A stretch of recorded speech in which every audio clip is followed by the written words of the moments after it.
ይህ ሰው ቴድሮስ ተሾመ ይባላል። ለትራምፕ ግልጽ ደብዳቤ ጽፎለታል። እኔ ሙሉ መረጃውን ላድርሳችሁ። ቤቱን ፎሎ በማድረግ ሼር፣ ላይክ በማድረግ ቪዲዮን ጀምሩት። የፊልም ባለሙያ ቴድሮስ ተሾመ ለፕሬዝዳንት ትራምፕ ግልጽ ደብዳቤ ጻፈለት። ታዋቂው የፊልም ባለሙያ ቴድሮስ ተሾመ በአባይ ወንዝና በታላቁ የህዳሴ ግድብ ዙሪያ ያለውን የኢትዮጵያ ጽኑ አቋም የሚገልጽ የአሜሪካ ፕሬዝዳንት ዶናልድ ትራምፕ የጉዳዩን እውነታ እንዲረዱ የሚያሳስብ ግልጽ ደብዳቤ አሰራጨ። ቴድሮስ ፕሬዝዳንቱ እውነታውን ይረዳ ዘንድ ሼር አድርጉት በሚል መሪ ቃል ባቀረበው በዚህ በእንግሊዝኛ በቀረበ ደብዳቤ አባይ ከኢትዮጵያ ምድር የሚመነጭ የተፈጥሮ የጂኦሎጂና የፈጣሪ ስጦታ እንጂ በማንኛውም ስምምነት ወይንም ደግሞ በግዛት ትዕዛዝ የተፈጠረ አለመሆኑን በአጽንኦት ገልጿል። ኢትዮጵያ በአባይ ወንዝ ላይ ያላት የመጠቀም መብት በ21ኛው ክፍለ ዘመን የተፈጠረ ሳይሆን በዓለም አቀፍ ድንበር ተሻጋሪ የውሃ ህጎች ፍትሃዊና ምክንያታዊ የታወቀ መሆኑንም ጠቁሟል።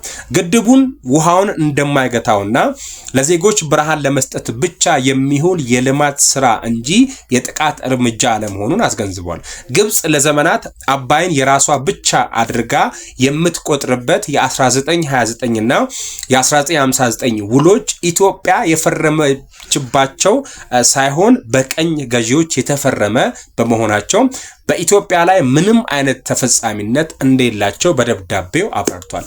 ግብጽ ኢትዮጵያን የደካማና የባህር በር አልባ አድርጋ ለማስቀረጥ በታሪካዊ ጠላቶቻቸው በኩል ስታደርግ የነበረውን ሴራ ቴድሮስ አንስቷል።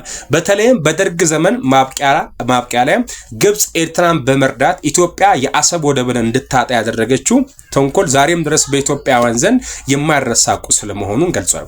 በአባይ ጉዳይ የጂኦ ፖለቲካዊ ፍላጎት ማሟያ መሆን እንደሌለበት የገለጸው ደብዳቤው ጉዳዩ በአፍሪካ ህብረት ማዕቀፍ ውስጥ ብቻ ሊፈታ የሚገባ የወንድማማቾች ጉዳይ መሆኑን ለፕሬዝዳንት አሳውቋል። ቴድሮስ ተሾመ ደብዳቤውን ሲያጠቃልሉ ፍትህ እንደ አባይ ፈሳሽ ይጽና፣ ሉዓላዊነት እንደ ኢትዮጵያዊ ዳግም ቦታዎች ይሁን በሚል ሐሳቡን ገልጿል። ኢትዮጵያዊ ለግብጽ መራብም ሆነ የሱዳን መጨለም እንደማትመኝ ነገር ግን የገዛ ቤቷን ለማብራት ያላትን መብት ለማንም እንደማትቶ በማሳሰብ መልእክቱን አጠቃሏል። እናንተ ምን ትላላችሁ? የጻፈው ደብዳቤ ላይ እንዴት ተሰማችሁ? እኔ በበኩሌ በጣም ነው ምርጥ ደብዳቤ ነው። እኔም ትንሽ የደበረኝ ፓርት ትራምፕ እዚህ ሐሳብ ውስጥ ባይገባ ብዬ ነው ማስበው።